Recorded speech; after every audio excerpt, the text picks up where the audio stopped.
There is one thing that defines everyone over the course of these early years of this new century. That thing is the 911 attack. Everyone in government in every field of endeavor the world over is defined by their position on this event. It is not necessary to know the truth. It is only necessary to know the extent of the lies in order to define any leader in any position anywhere in the world. By what they have said and by what they have not said, one can accurately judge who is an enemy of the peoples of the world. One can accurately determine who is a tool of the psychopaths, or one of them. Think about what you allow yourself to know. Think about what you pass by, ignore, deny, and defend that defines you. It defines the degree of your personal courage, your relationship to the truth, your values, your principles, and what you will pass on to your children and everyone you meet. It tells you, in that place where your conscience must once have lived, whether you are a hypocrite and a fool, or whether something greater still lives within you. 19 men passed through airport security. 11 of them are stopped and questioned, but then allowed to board. Several large passenger planes wind up hijacked and flown at high speed into enormous buildings. None of these men had shown previous capacity to accomplish this feat. These men were armed with box cutters. No jet fighters were scrambled to intercept these planes, although the authorities in charge of such actions knew immediately what was happening.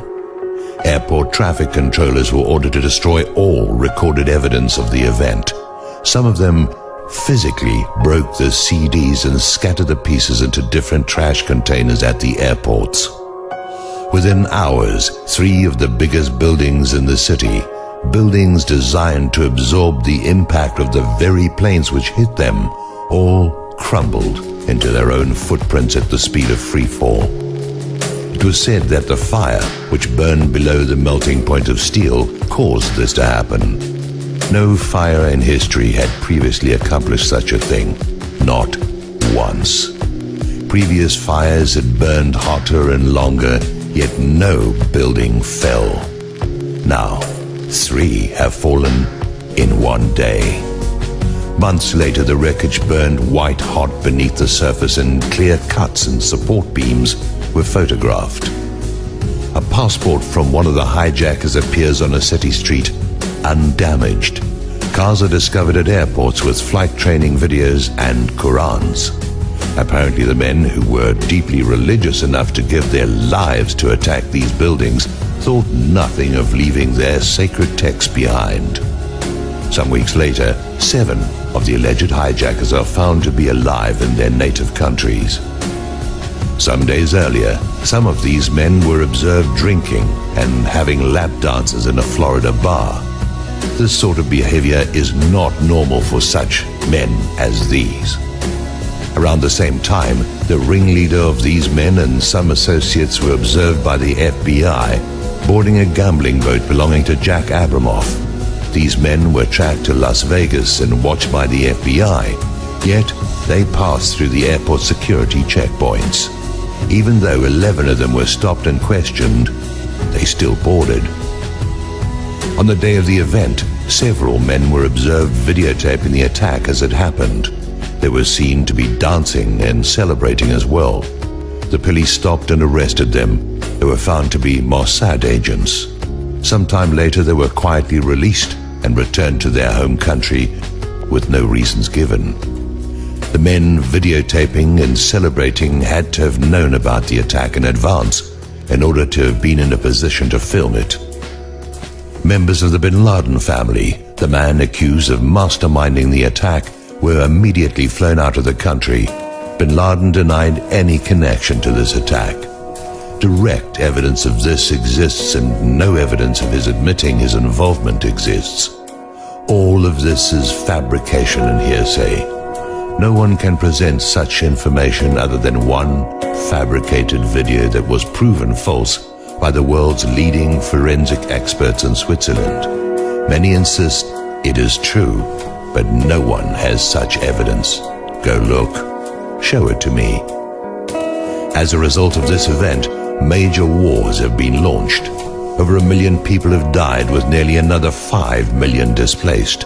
An investigation was launched into the event against the wishes of the president and vice president and rubber-stamped with pre-dawn conclusions, even though the evidence did not support these conclusions. The wreckage was gathered together and shipped overseas. No one was allowed to investigate it. In every event in New York City, in a Pennsylvania field, at the Pentagon, all of the evidence is contradictory. The amount of evidence on every level that directly refutes what we have been told fills thousands of pages. Meanwhile, the administration and the Congress belligerently oppose any inquiry into the matter. People in government who have questioned the official story have been fired from their jobs or driven from office by the very party they are a member of. University professors are fired for discussing it. Major websites composed of experts in their fields are ignored and even censured. Casual investigation of who benefited and who engineered actions of global impact based on official 911 findings all lead to the same parties. It is incontrovertibly true that one organization, PNAC, called for an attack on American soil in order to facilitate what followed. Members of this organization held key positions in and around the present administration.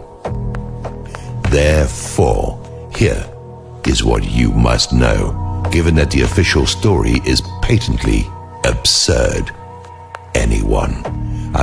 Anyone who promotes the official story, who accepts the official story, who oppresses those who doubt the official story, who does not question the official story, is involved or too stupid to pat their head and chew gum at the same time.